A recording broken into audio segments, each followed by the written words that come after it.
తెలంగాణ ప్రజలందరికీ నమస్కారం. గురుకుల విద్యార్థినులు ఈరోజు ప్రభుత్వం పైన తిరగబడ్డారు, రోడ్లెక్కిండ్రు, పోలీసుల పైన పరస్పర దాడులు చేసుకున్నారు. ఈరోజు షాద్నగర్లో ఒక ఉద్రిక్తమైన వాతావరణం ఈరోజు ఏర్పడ్డది. ఎన్నడూ లేని విధంగా ఈరోజు విద్యార్థినులు బహిరంగ బాజాప్తా ఈరోజు తిరగబడ్డ పరిస్థితి. పోలీసుల పైన చెయ్యి కూడా చేసుకున్నారు. మమ్మల్నే కొడతారా అని చెప్పి తిరగబడ్డారు.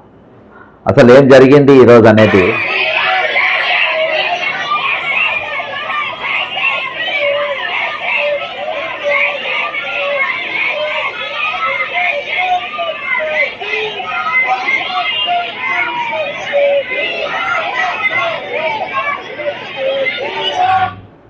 ఈరోజు వి వాంట్ జస్టిస్ అని స్లోగన్లు ఇచ్చుకుంటా, నినాదాలు ఇచ్చుకుంటా ఒకటేసారి మెరుపు సమ్మె లెక్క, అంటే ఒక మెరుపు ధర్నా ఒకటేసారి విద్యార్థినులు మరి షాద్నగర్ బైపాస్ రోడ్ పైకి ఈరోజు బాజాప్తా వచ్చారు. శైలజ అని వాళ్ళ ప్రిన్సిపల్ గత కొన్ని రోజులుగా అక్కడ విద్యార్థులను అనేకమైన హింసలకు గురి చేస్తుంది, బాధ పెడుతుంది, కష్టపెడుతుంది అని చెప్పేసి వాళ్ళు వాపోతూ వాళ్ళు ఒకటేసారి రోడ్డు మీదకి వచ్చింది. పైగా ఈరోజు ఆదివారం అవటంతో రోడ్ల పైన భయంకరమైన జనం.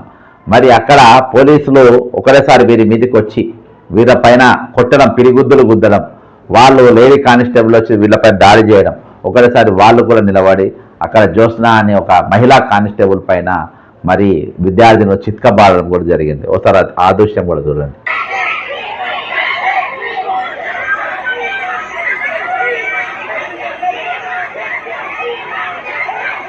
ఆమె మహిళా కానిస్టేబుల్, ఆమె జ్యోత్స్న, ఆమె పేరు అగో గుర్తుపట్టి.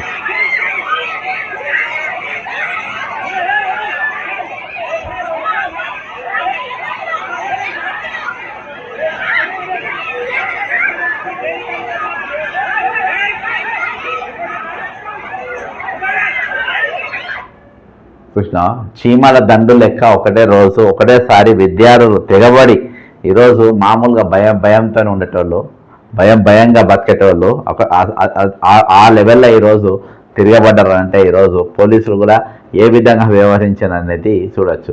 ఈరోజు షాద్నగర్లో నది చౌరస్తా పైన మరి వాళ్ళ పోలీసులకు విద్యార్థుల మధ్యలో ఒక వాగ్వివాదం జరిగింది. యాక్చువల్గా విద్యార్థులను కంప్లైంట్ తీసుకొని ప్రిన్సిపల్ను వాళ్ళ కస్టడీలో తీసుకుంటే జరిగిపోయేది. కానీ ఈరోజు మరి ప్రభుత్వం చెడ్డ పేరు రావద్దు. అది బాహటంగా ఈరోజు ముఖ్యమంత్రి రేవంత్ రెడ్డి గారి సొంత జిల్లా, ఉమ్మడి సొంత జిల్లా